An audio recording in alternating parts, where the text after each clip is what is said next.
This video is powered by the pros at Pascal Air Plumbing and Electric. Arkansas owned, Arkansas operated. GoPascal.com. We are about to talk with Brandon Marcello, National College Football reporter at 24/7 Sports. Had him on the show previously before, and we got plenty to talk about involving Arkansas football and some other things that have happened even today in college football. Brandon, thanks for your time today. How are you? Doing well, sir. How are you, man? I'm all right. It's a bright, sunny day here in Baton Rouge, Louisiana. We got women's basketball tonight, but Arkansas, Sam Pittman moved quickly. It makes you think they were moving maybe a week ago after Kendal Briles' dalliance with Mississippi State, and the rumors about TCU led very quickly to what we've seen today. What do you make of the hire? Yeah, I think you're on to something there. Kendal Briles, that flirtation, made Sam Pittman have to kind of go about his business and make some moves of his own just in case. And, bringing Dan Enos on board at Arkansas makes a lot of sense considering Sam Pittman's past and his trust with Dan Enos and his relationship with him and what he believes he can do for an offense. And also, more importantly, how he's developed quarterbacks over the years, not only at Arkansas previously with Allen, but even at Maryland most recently, and even at Alabama for a year there as the quarterbacks coach. So bringing someone on board at Arkansas that can, hopefully for KJ Jefferson, get him to a point where, make him a little bit more NFL ready, but also, implement some things in that offense that are a little bit different from what Razorback fans have been accustomed to seeing the last few years. But it's also about, you want KJ to feel comfortable with a coach that he thinks he can trust, and you just look at his track record with quarterbacks, and it makes sense. But that's also the same for Jacoby Criswell, for Malachi Singleton, that's enrolled at Arkansas too. Pretty dynamic freshman. The quarterback, it's not that they were in a bad position with Kendal Briles. He's coached quarterbacks pretty well too, and they like playing, and that's sort of an offense. But you got to keep your quarterbacks happy. You also got to make them feel like they are going to progress, and Enos has that track record. Yeah, and also you got to try and make Jefferson, when you talk about his future. Obviously, Arkansas has been at its best when he's kind of taken games over with his legs and run between the tackles. But now you got to probably trust him a little bit more and have him trust himself a little bit more, kind of stand there in the pocket and deliver the ball and not feel so tempted to have to run the ball when the play breaks down. That he'll have some more weapons around him and some more, some different schemes to be able to get the ball out maybe a little bit faster sometimes. To protect him and also, attack things, in the middle of the field and on the outside. Yeah, I think KJ is just a natural leader. He clearly is this leader. I like it too, and Dan's been able to use the tight ends, which it seems like we haven't had at Arkansas for a couple of years now. But that's a big point, the middle of the field, and to be able to add some tight end play to this Arkansas offense. Yeah, everywhere Dan's been, he's been kind of setting records with tight ends at the tight end position. You guys know obviously what he's done previously at Arkansas with Hunter Henry and co. And he's continued that. I would be really excited if I was a tight end on this roster. What about Tesla? Tesla, have you seen him? He looks like a tight end to me, like more kind of this new age tight end that you have that kind of flexes out a little bit. Yeah, and that's the thing. That's what the tight end is nowadays. Guys that, like a Trey Knox previously. Mm-hmm. You always talked about him maybe being a tight end or is he a receiver. I don't think there's anything that really differentiates the two all that much anymore other than it just being a bigger guy. And goodness gracious, you see what Brock Bowers is doing at Georgia. Oh, my goodness. That guy's a freak. He's running freaking jet sweeps and end arounds. Name a tight end who does that. That's just not the tight end of this day and age anymore. And even the tight ends that Dan Enos kind of he's been tied to, going back to Arkansas 7-8 years ago, those aren't the type of tight ends we see really all that much these days either. Yeah, we've already had a few texts come in that say they want usage of the tight end. They just don't want direct snap to the tight end under center at the 2-yard line. That's what they don't want to see. They want to see him pass catching. Don't outthink yourself. Absolutely. Yeah, I guess that's what it felt like at times. Why do you think Briles seemed to always be looking somewhere else? It was Miami last year. It was Mississippi State a couple of weeks ago. Now it's TCU. These are all sideways moves. What? I mean, you can't get in the guy's mind, but I mean, it just seems like he's got coaching wanderlust. It's already a profession that's itinerant. Yeah, it was interesting, and I don't know if it was necessarily him so much as his agent, but I do know this. And, here in these last 3 weeks, after the brief flirtation with Mississippi State, and I say brief, it actually went on for the better part of a week. After that, there was kind of an understanding, listen, I am staying at Arkansas next season. I'm not flirting with anybody else. This is where I'm going. This is where I'm staying. And Arkansas said, great, we're going to work you out a new deal, give you a little pay bump or whatever, and let's get going. And then a week later, this TCU job comes open. And by the way, I mean, about 24 hours before it came out on Friday, it was very clear to people at TCU that this move is being made for Garrett Riley, go to Clemson. So Sonny Dyke started doing his homework and quickly realized, hey, Kendal Briles is the guy that is from the air raid tree. I know him here in the state of Texas. I'd love to go get him. And so when that became, some communication started happening there, and Sam Pittman and co. start getting some of those winds blown their way, they're kind of like, what the hell? What's going on with this? I thought we had come to an agreement here. And my understanding is that Kendal was told, hey, make a decision. If you're not wanting to stay here and be blunt with us right now that you're staying here, then you're not going to help us recruit this weekend, and you need to make a decision. And so I think in a lot of ways, at that very moment, it was very clear, hey, you probably ought to go take this job if you're even flirting with it right now. That we've had enough of this. So, Kendall's going to TCU, and, I don't know the exact numbers, but I don't think he's going to be getting much of a pay bump there, if at all. I don't think he will, especially based off of what Arkansas is going to end up paying him, which is probably going to be about $1.5 million. TCU was willing to pay Garrett Riley maybe in that range, maybe a little bit lower. Plus, Kendal Briles is going to owe Arkansas a $250,000 buyout unless there's some type of deal struck between the two schools. So Kendal Briles, at the very best, this is a lateral move for him, and one could argue it's a step down. But a lot of it's his own making. You don't play with fire that often, especially back-to-back the way that all happened here in the last couple of weeks.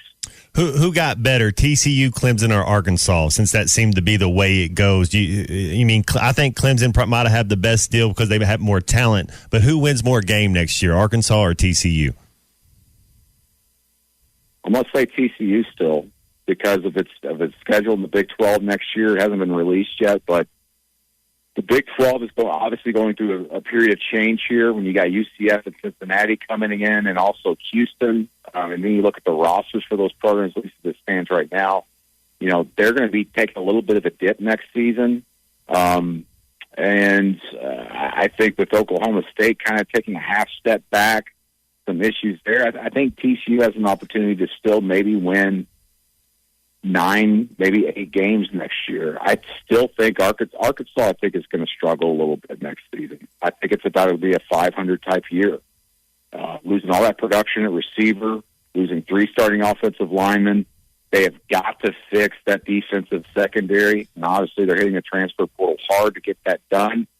But a lot of big questions there. And it's very difficult to replace players, but also more importantly, replace 5 assistant coaches and both coordinators are going to be changing things in scheme and just the terminology. That's a lot of turnover. For a young kid. That's a lot of turnover. Yeah. Hitting the reset button.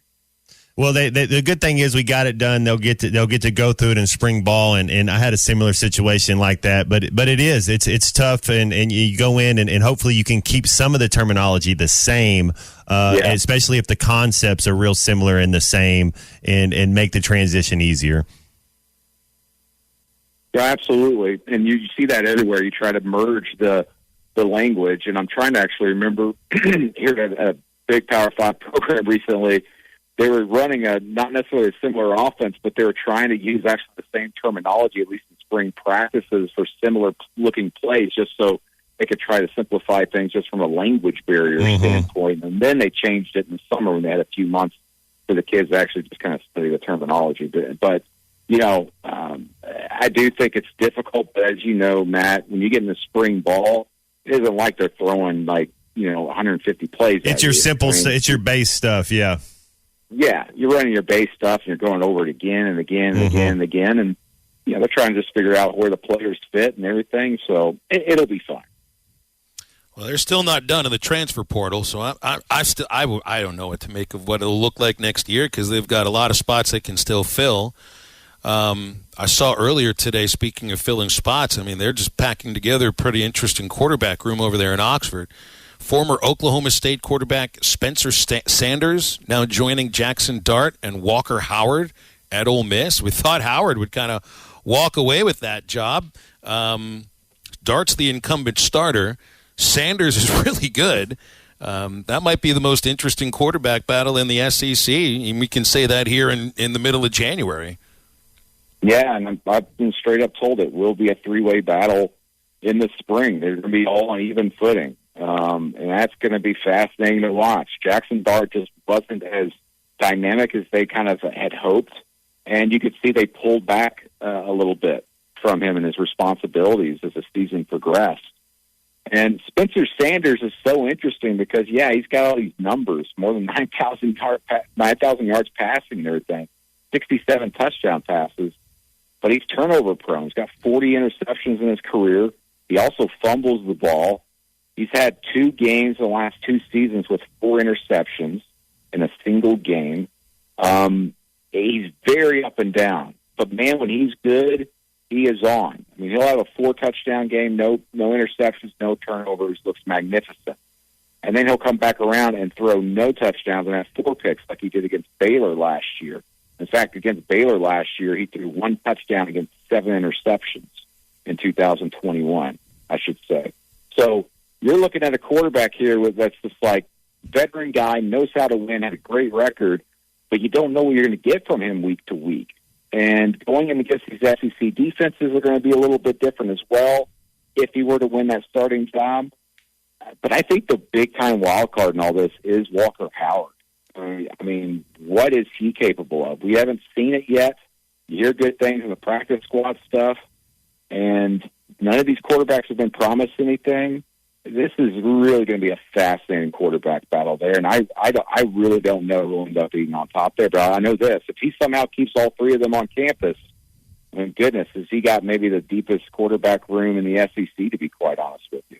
Well, we know who's starting at Arkansas. It's KJ Jefferson. And Kentucky brought in Leary from NC State. He's expected to be really good. We just talked about Ole Miss. Daniels at LSU, going to be good. Spencer Rattler, who knows about Carson Beck, at Georgia. Florida's a mess as far as quarterbacks are concerned. A&M, who knows? Where do you rank KJ in the SEC right now? Phew. Oh, man. I'd say he's top 5, top 3, top 3. Yeah. Yeah. Top 3. I'd say top 3. Spencer Rattler, I hate saying this, but I'm still not sold on him.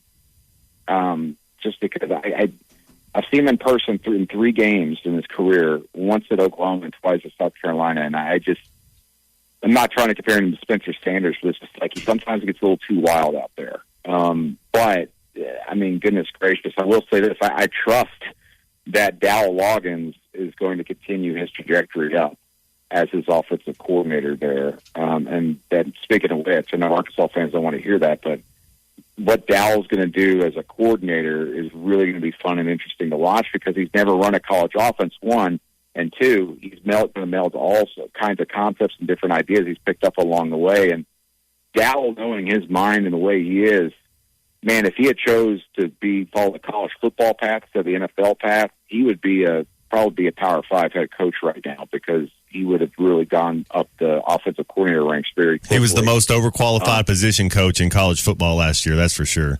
Yeah, absolutely. And, he kind of caught some bad breaks in the NFL being hired going, hey, you're young and get to call this offense, but you don't really have the personnel to run it. And then getting hired again and again with some bad teams. But I'm really interested to see what he ends up doing there at Carolina with Spencer Rattler. Where do you think Arkansas needs to add on as far as in the transfer portal is concerned?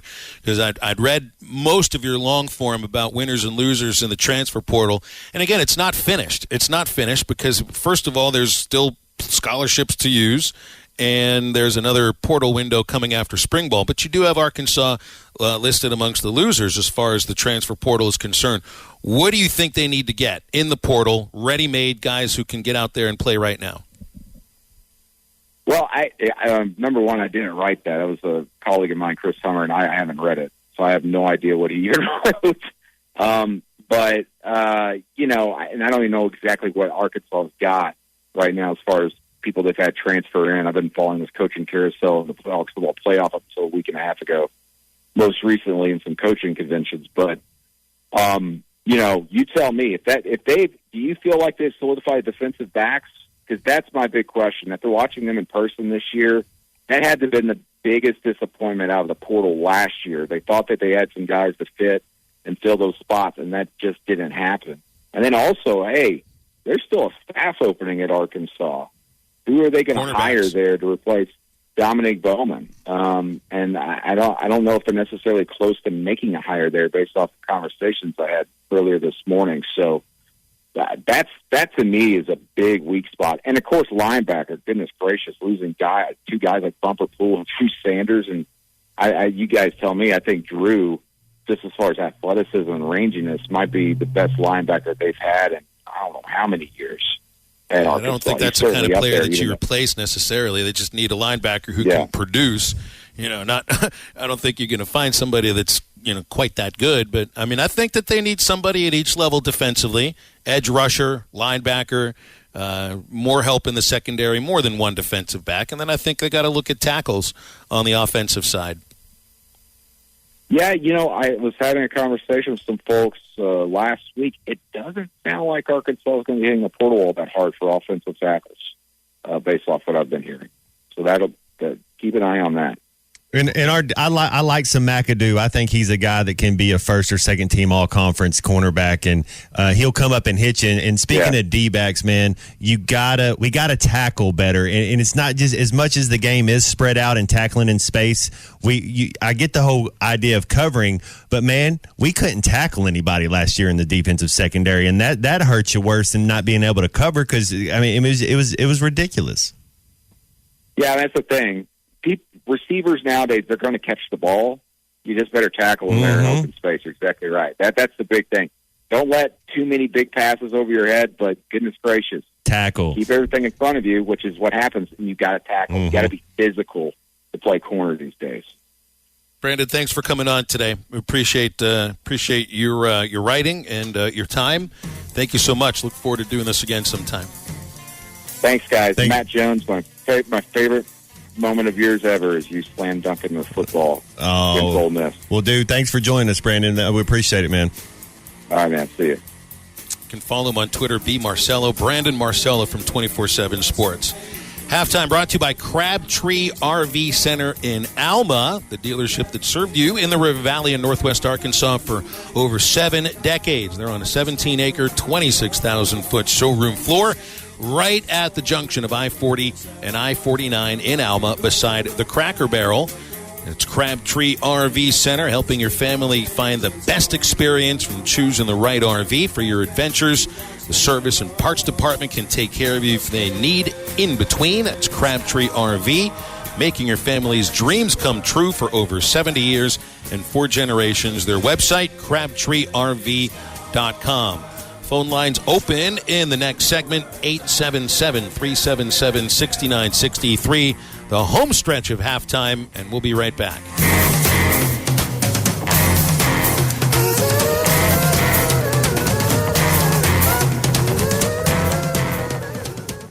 BetOnline remains your number one source for all your sports betting this season. Everything from the NFL and bowl season to esports. You'll find the latest odds, team matchup info, player news, and game trends at BetOnline. BetOnline features live betting, free contests, and live scores for almost any sport or game imaginable.